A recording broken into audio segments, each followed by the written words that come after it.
History of Persia is a Hopful Media podcast production.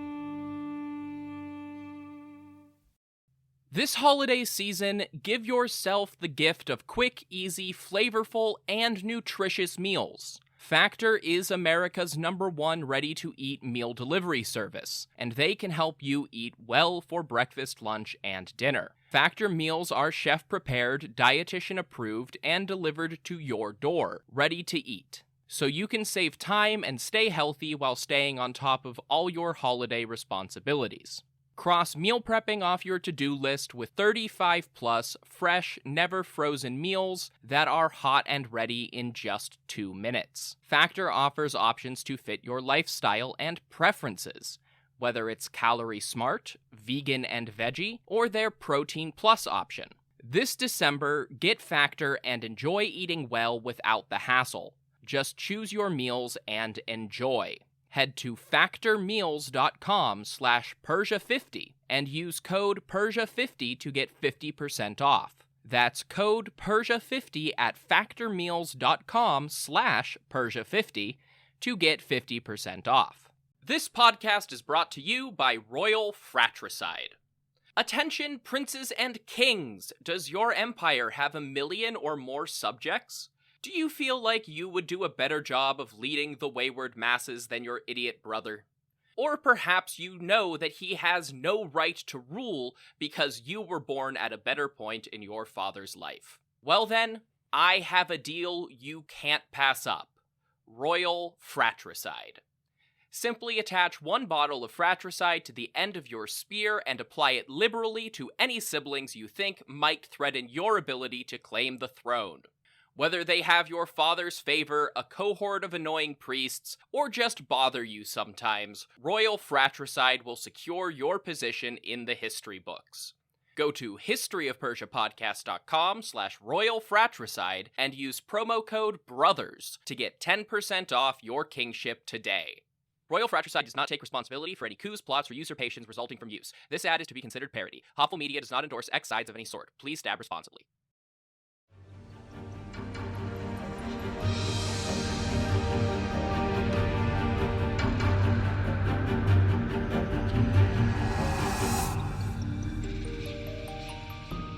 Hello everyone, welcome to the History of Persia. This is episode 99, Slaves of the King. This episode is long overdue. I've just never really had a good opportunity to include it, and I finally realized that the desired opportunity just isn't going to come. We have a little lull in the action now that Egypt is conquered again, and this is really my last chance to do this.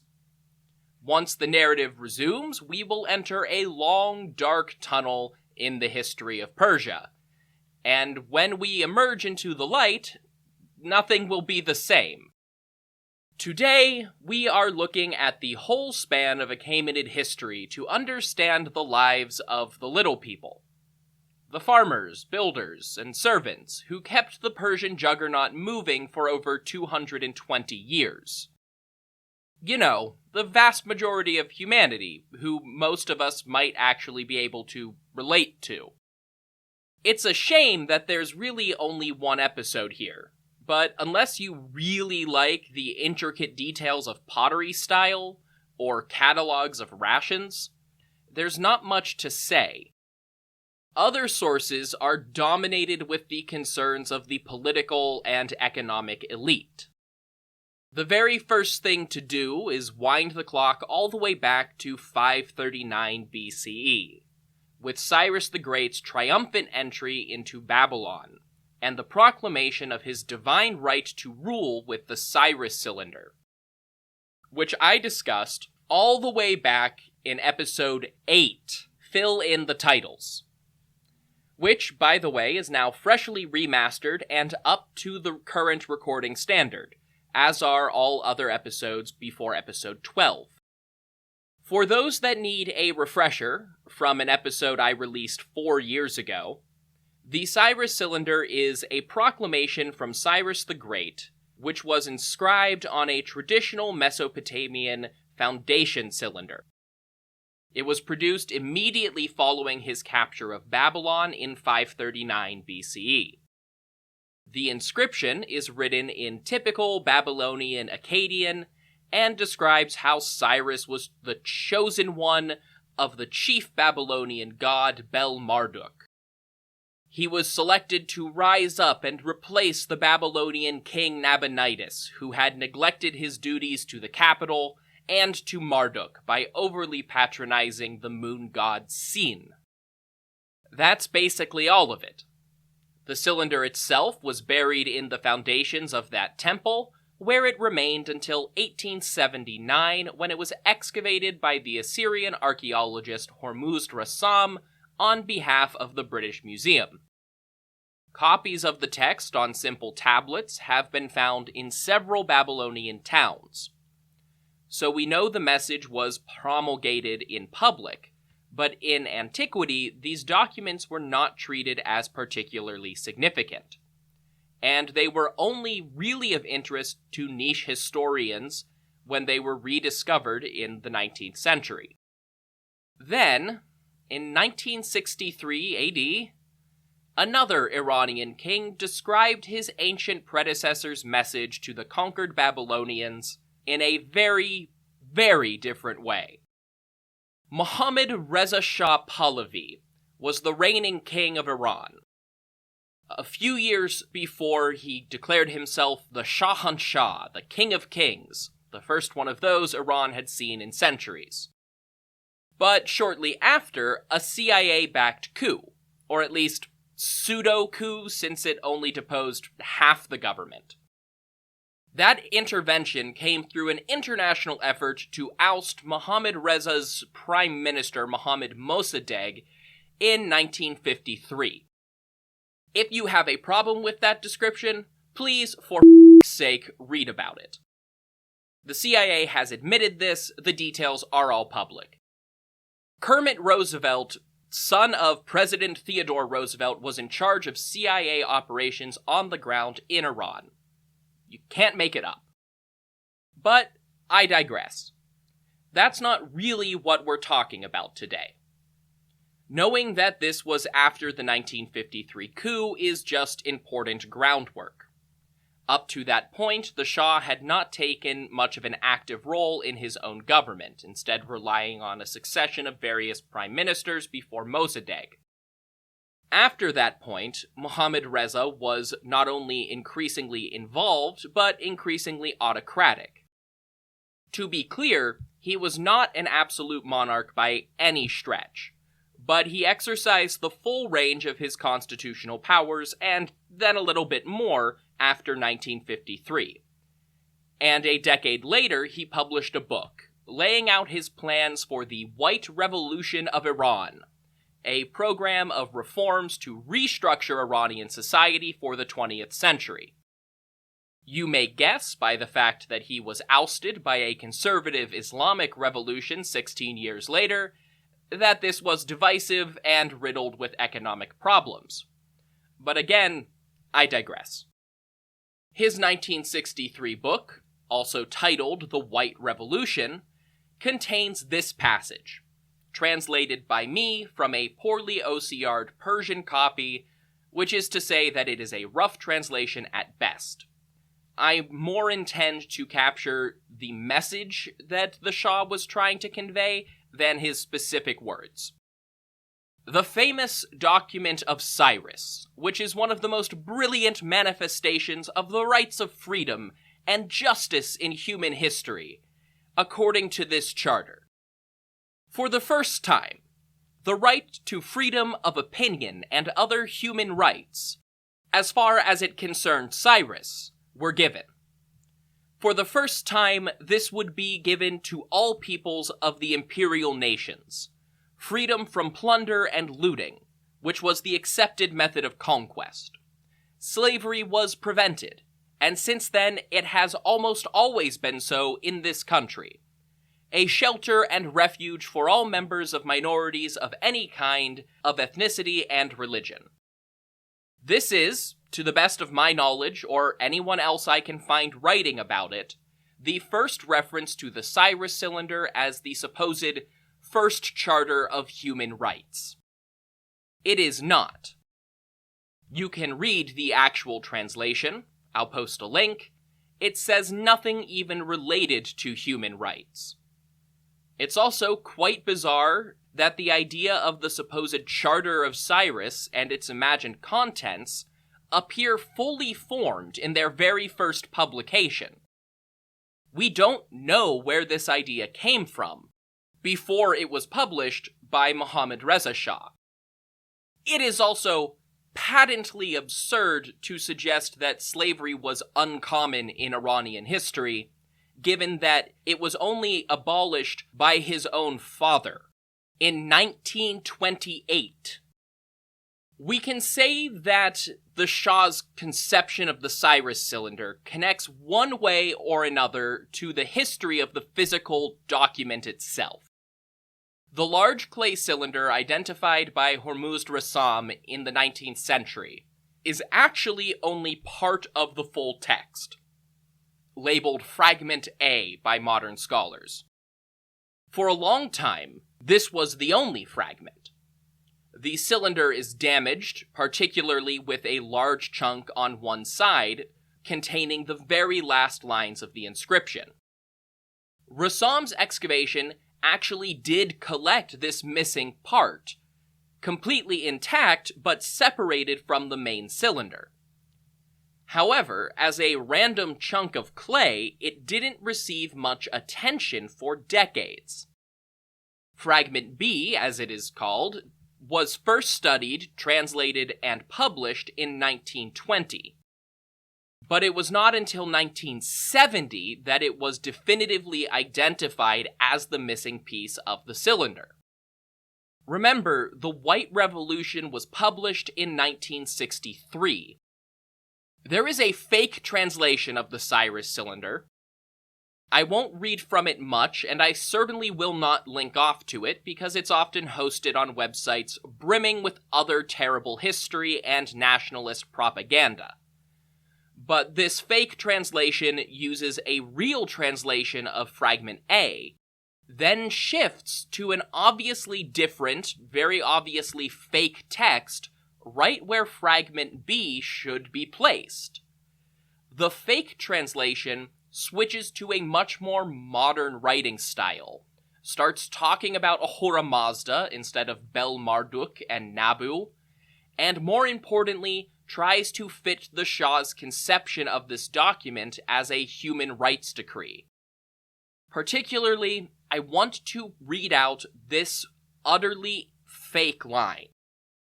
And until I am monarch, I will never let anyone take possession of movable and landed properties of the others by force or without compensation. Until I am alive, I prevent unpaid forced labor. Today, I announce that everyone is free to choose a religion. People are free to live in all regions and take up a job provided that they never violate others' rights.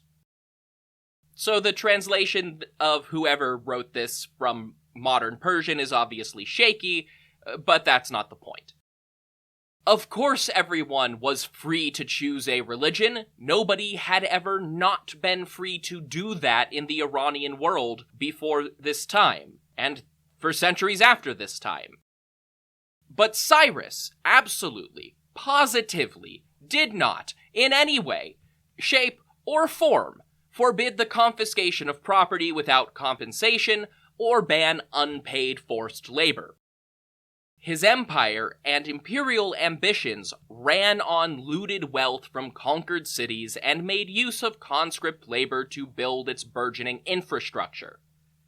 His generals had deported huge populations from Ionia just 4 years earlier, for heaven's sake. Also, there's not even an Akkadian, Elamite, or Old Persian word that we could even plausibly try to translate as rights in the modern liberal political sense. Whether this fake translation emerged in print, in, or around Iran before 1963 and influenced the Shah, or was composed later to provide evidence for the Shah's propaganda, we just don't know. Either is plausible. It was never published officially prior to the internet age, as far as I can tell. No matter, the Shah pushed this line, and he pushed it hard from the beginning of the White Revolution until he was chased out of the country by the Islamic Revolution of 1979. He even chose Cyrus's conquest of Babylon in 539 BCE as the anniversary to celebrate 2,500 years of Iranian Empire in 1971. Pay no attention to the large span of Arab occupation in the 7th century. As part of that celebration, his sister, Princess Ashraf Pahlavi, presented the United Nations Secretary General with a replica of the Cyrus cylinder. Or at least Fragment A, because they didn't have the whole thing yet. The message that came with the cylinder asserted that the heritage of Cyrus was the heritage of human understanding, tolerance, courage, compassion, and above all, human liberty. Again, it's nonsense, but it hasn't stopped the United Nations from accepting that ahistorical propaganda hook, line, and sinker. To this day, the UN officially acknowledges the Cyrus cylinder as the first charter of human rights. And as a consequence, political scientists and journalists routinely describe it that way and parrot the fake translation in formal publications. This has led to a widespread myth that Cyrus abolished slavery and that the Persian Empire was an anti-slave abolitionist state. Bullshit! Completely and utterly. I cannot stress it enough. And yet neither was the Achaemenid Empire a slave state in the same way as its Greek neighbors like Athens and Sparta, or like the later Roman Empire. It certainly couldn't hold a candle to the modern colonial slaver societies like the United States or any of the other colonial empires of the 18th and 19th century. So, with that lengthy preamble, we get to today's topic: slavery, bondage, and common labor in the Achaemenid Empire.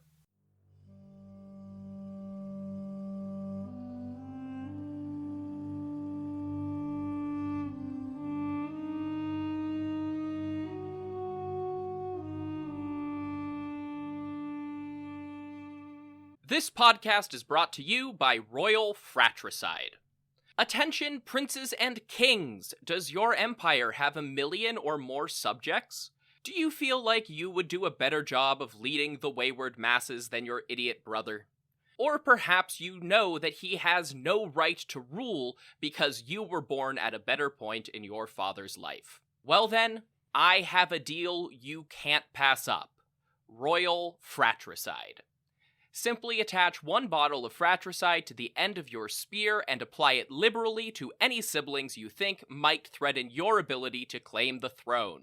Whether they have your father's favor, a cohort of annoying priests, or just bother you sometimes, Royal Fratricide will secure your position in the history books.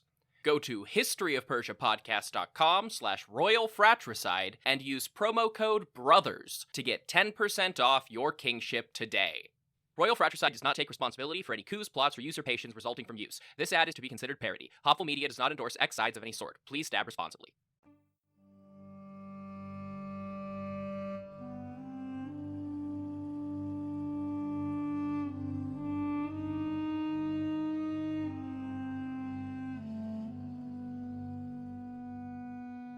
So, slavery in the Achaemenid Empire. What was it really? The answer, you might suspect, is complicated. As with everything else, the specific legal systems and cultural traditions around enslavement varied drastically from one region to the next. The Achaemenids never sought to push Persian sensibilities on their subjects. So Greek subjects retained Greek norms, including about slavery. Egypt did the same for itself, as did Babylon, Judea, and so on and so forth. The major scholar on this topic was Mohammad A. Dandamayev, a Russian, and originally Soviet, historian of the Achaemenid Empire, especially in Babylonia. First, some ground rules for this discussion. In the modern world, slavery is pretty easily defined as involuntary labor without pay. However, in antiquity, specifically before the spread of Greek hegemony, that gets complicated. After about 300 BCE, you can pretty easily say that being paid in room and board doesn't count as payment when trying to decide if somebody was enslaved. But most of the Persian Empire did not have a money economy. Payment in kind, usually measured and documented based on the value of basic foodstuff, was the standard. Everyone from the most prestigious craftsmen and wealthy merchants down to the lowliest day laborer was paid in room and board. You cannot use the lack of shiny bits of metal with a clever design on them as a definition of slavery at this stage in history, outside of the few regions around Greece that had already adopted coinage. There is also an issue in antiquity in general, from Achaemenid Babylon all the way down to the late Roman Empire, that slaves often were paid. It was usually a pittance, to be sure, but there are many records of slaves receiving payment in coin, when coins were normalized, or in raw metal value.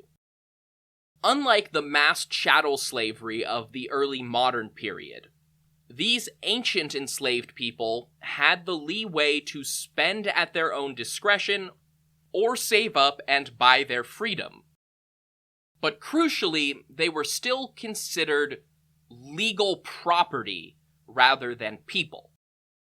There was even a system in Babylonia, a fairly common one at that, where people could be manumitted by their owners on the condition that they continue performing a service for their former slaver for the remainder of his life.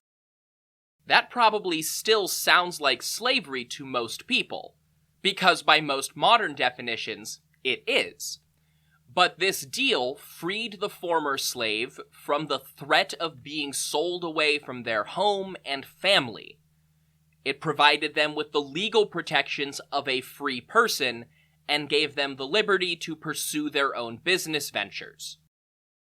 Neither can you use Greek references to enslavement as strong evidence. The Greeks accused the Persians of enslaving people en masse and coming to enslave them all during Xerxes' invasion. That was not the Persian style. Huge populations were sometimes deported in the style of similar empires before them, like Babylon and Assyria. But that was not enslavement. Yet to the Greeks, it seemed like it must be. Greek armies took huge numbers of prisoners in war too, but then they sold them as chattel. They assumed their neighbors were the same. In reality, Iron Age Near Eastern deportation was a resettlement program. You were still legally and economically free, just forcibly moved somewhere far from home. This is important because sometimes you'll see claims that Cyrus liberated the Jews from slavery in Babylon.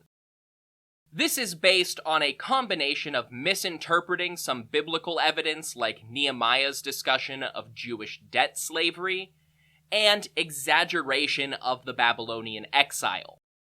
The Jews in Babylon were not slaves, they were just limited in where they were allowed to live. Many deported Jewish families became successful farmers and merchants in Babylonia. To properly contextualize what it meant to be enslaved in this time and place, you have to step a bit back from modern definitions and expectations of what defines free versus unfree labor. To be absolutely clear, a lot of these situations that a modern person might interpret as slavery or near slavery still sucked to be in. They were not desirable ways to live. However, the legal protections and the opportunities afforded to people in those categories were very different from those of people actually being treated as property. Slavery in the Achaemenid Empire and most of its contemporaries or predecessors was a system of forced, captive labor, where the enslaved person was owned by another person or organization as property. There were private slaveholders, temple slaveholders, and government slaveholders at almost every rung of society. Now, when I say that the Achaemenid Empire was not a slave society, it's important to understand what that means too. Enslaved people were not a driving economic force. The vast majority of workers, agricultural or mercantile, were free.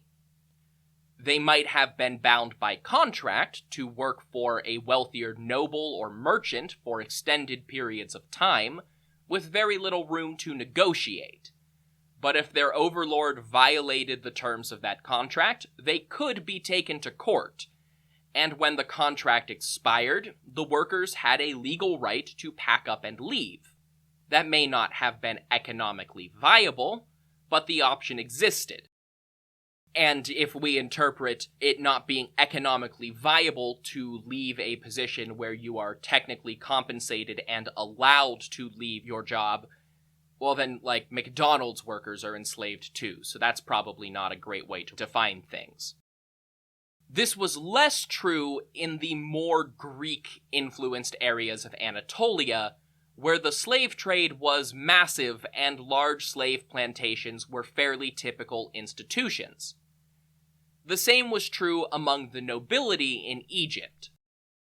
However, for the empire at large, the vast majority of agricultural workers were free, or at least as free as one could be in the Achaemenid Empire. That brings me to our first word for bondage, bandaka. It's literally Old Persian for bondsman. And it is easy to see how the label bandaka could be interpreted as a form of slavery. This even seems to have confused some ancient Greek authors. However, as used in Old Persian examples like the Behistun inscription, bandaka meant bondsman of the king, as in literally any subject of the empire. To a certain degree and from a certain kingly perspective, everyone was the great king's property. But in a practical sense, this couldn't mean much. Darius the Great wasn't going to pick out Babylonian peasant number 9 and sell them to some noble in Greece. Of course, the word bandaka can also be applied as an Old Persian word for slave, and over time it certainly was. The modern Persian word barda is a linguistic descendant, and that is exactly how it is used. However, in the Old Persian context, the more typical word we would see is garda, which appears as a Persian loanword in Imperial Aramaic and Elamite records to identify enslaved people. Interestingly, the Old Persian translator Roland Kent translates both garda and another word, maniya, as household slave, as in a person who was enslaved to work as a servant in a noble or royal palace, rather than laboring in the fields. Etymologically, this translation does fit both words, but in context, translating either exclusively as household slave is a stretch. Garda appears in the Aramaic letters of Arsames, satrap of Egypt in the late 5th century, as a label for all of his slaves, including those who labored on building projects and agricultural work. Meanwhile, Mania appears in the Old Persian Behistun inscription, but in the Akkadian translation of the same passage, the word used specifically means hired workers, i.e. someone who's being paid, and the Elamite translation uses the much more nebulous label Kurtash. At its broadest, Kurtash simply means worker, but there is much more debate and nuance to that in Achaemenid studies than the simple translation would suggest. Kurtash is the standard word for any worker in the Persepolis archives, and appears to cover a whole range of legal statuses. If we're looking for a catch-all term for the most obviously enslaved people in Achaemenid society, that is, those who were owned and sold as chattel and could be reassigned at their owner's discretion, Garda is the best option. A person could find themselves in this situation as a Garda slave in any number of ways. Many would certainly have started as prisoners of war, either a war fought by the Persians or some other conflict where captives were taken from somewhere like Greece or Thrace and then sold in a slave market in Persian territory. We see a clear example of the former in satrap Arsames' archives from Egypt, where many people working on his estates were enslaved rebels from minor uprisings and the major revolts of the late 5th century before Egypt declared independence. They were enslaved by the satrap as punishment for their rebellion, and became his property, forced to work on farms in northwestern Egypt. References to the latter situation abound, but an easy one to point out is Xenophon's Anabasis, where the rampaging Greek mercenaries started enslaving captives again after nearing the coast in Anatolia. Still deep in Achaemenid territory, the survivors of the 10,000 started selling their prisoners into slavery at the Greek ports they encountered like Trebizond. Herodotus and other Greek sources also reference a category of enslaved children, owned by the great kings directly. Several provinces are noted for sending hundreds of boys and girls as part of their tribute payment. Some of this could relate to a misunderstanding of a different category, which I'll discuss later, but some of it was simply children being enslaved in their homelands and sent as payment, the same way other provinces sent livestock. Many of the boys were likely castrated to become eunuch servants, and all of them likely would have become household servants owned by the royal family and gifted once again to the nobility. However, much more of our evidence for the Garda slaves in Achaemenid territory comes from the receipt of sales from across the empire. These were people who had already been enslaved and sold to a private party at least once. In these records, they were now being sold again.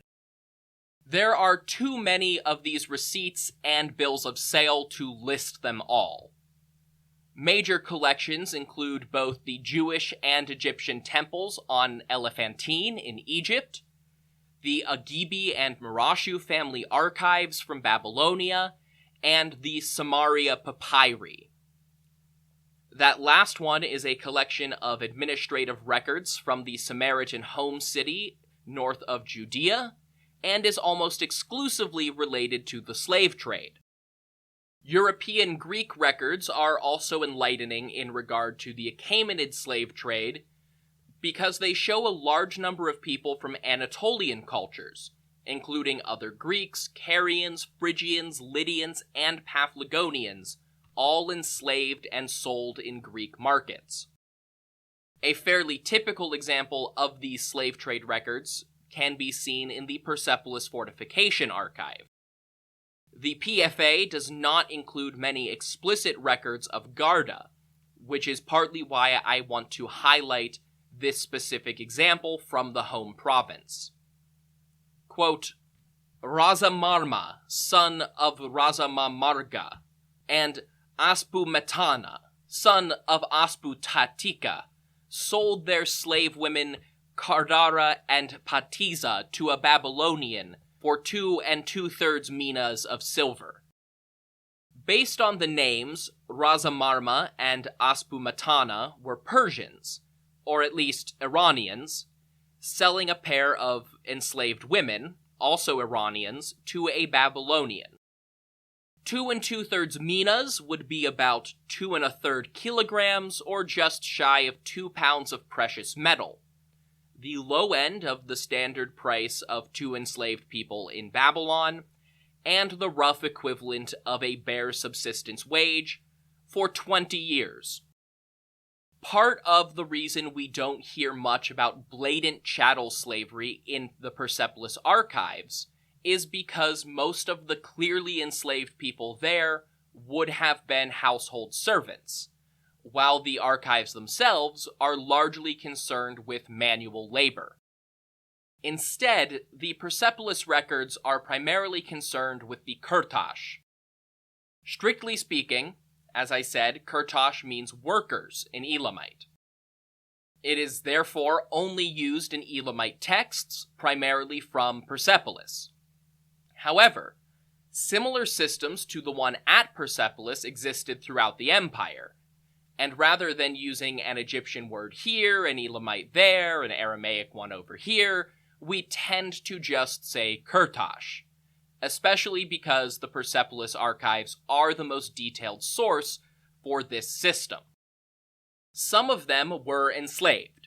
We have references to Garda being sold after all. However, the vast majority of Kurtash fell somewhere in a complex spectrum between human chattel and free artisans. Persepolis especially was a hub of highly prestigious building projects and imperial wealth, with a steady need for skilled craftsmen throughout Achaemenid history. You didn't want just anybody carving a relief of the great king on the palace walls for all eternity. Still, the vast majority of Kurtash appear to be conscripts, brought to Persepolis under a system of corvée labor.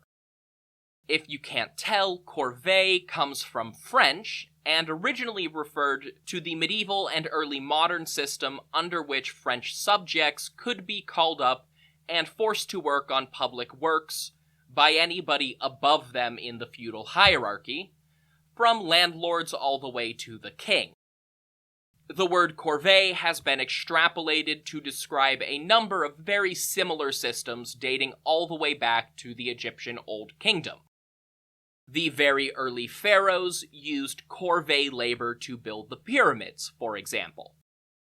In every case, this was seen as a legal obligation similar to taxes, or in some cases, a replacement for taxes, since corvée obligations could be applied to artisans and manual laborers who didn't produce any surplus or own land.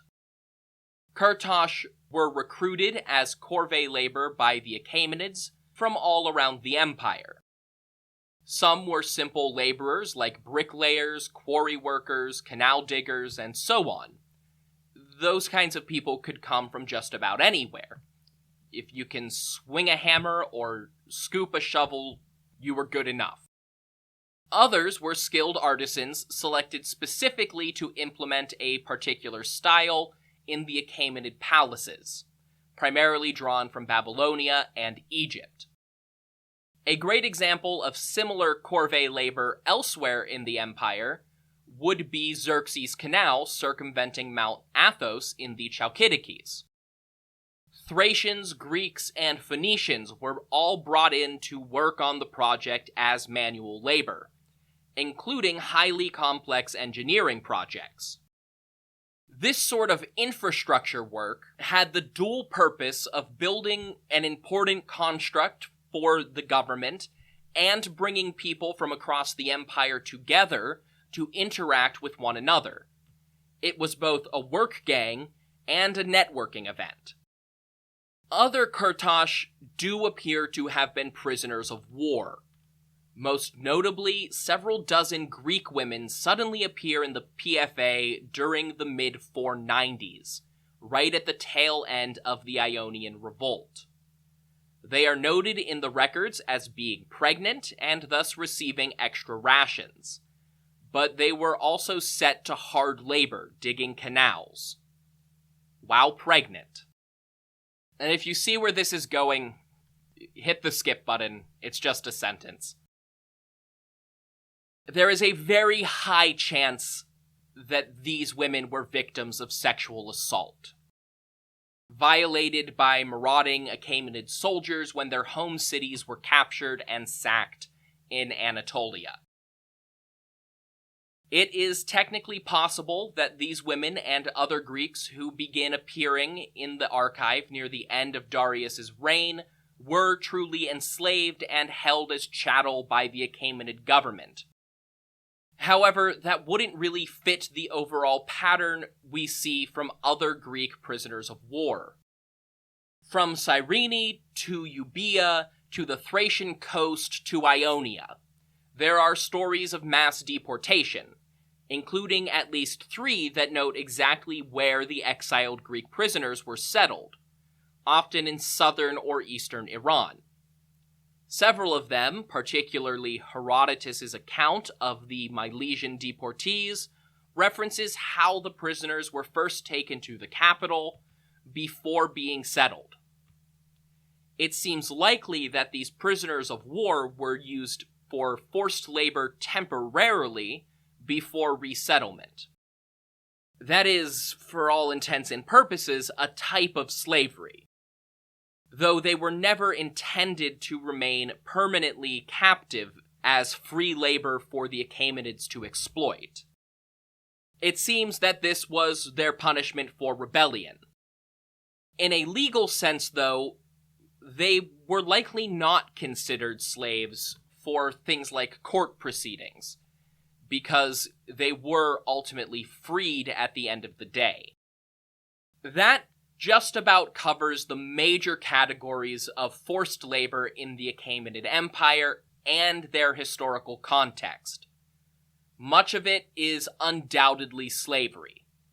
Some of it is only slavery if you force a modern interpretation on it.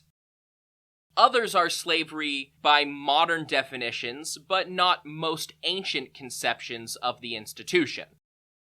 To give you a hint of where we are headed, episode 101 will be all about the ancient Iranian calendar system and its relationship to the Avesta. But first, there's a very big milestone for the podcast. Next week, we celebrate episode 100, and I will rank all of the Achaemenid great kings. Until then, if you want more information about this podcast, go to historyofpersiapodcast.com. That's where you'll find things like my bio, the bibliography, podcast merchandise, and the Achaemenid family tree. You'll also find the support page where you can help out this project financially. That includes one-time donations, affiliate links, and most importantly, Patreon.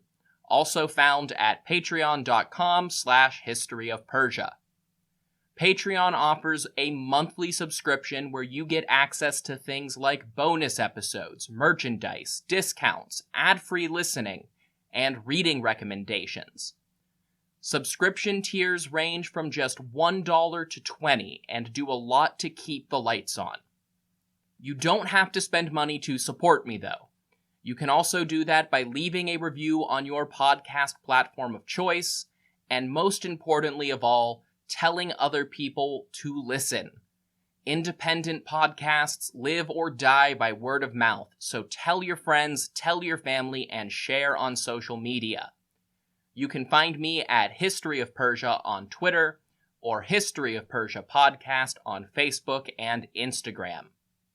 Until the next time, thank you all so much for listening to History of Persia.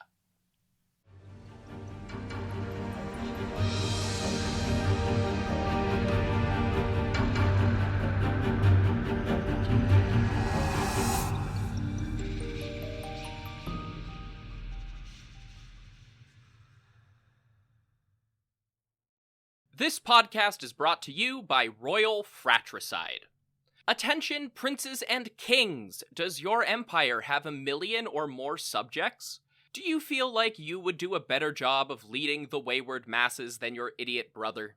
Or perhaps you know that he has no right to rule because you were born at a better point in your father's life. Well then, I have a deal you can't pass up.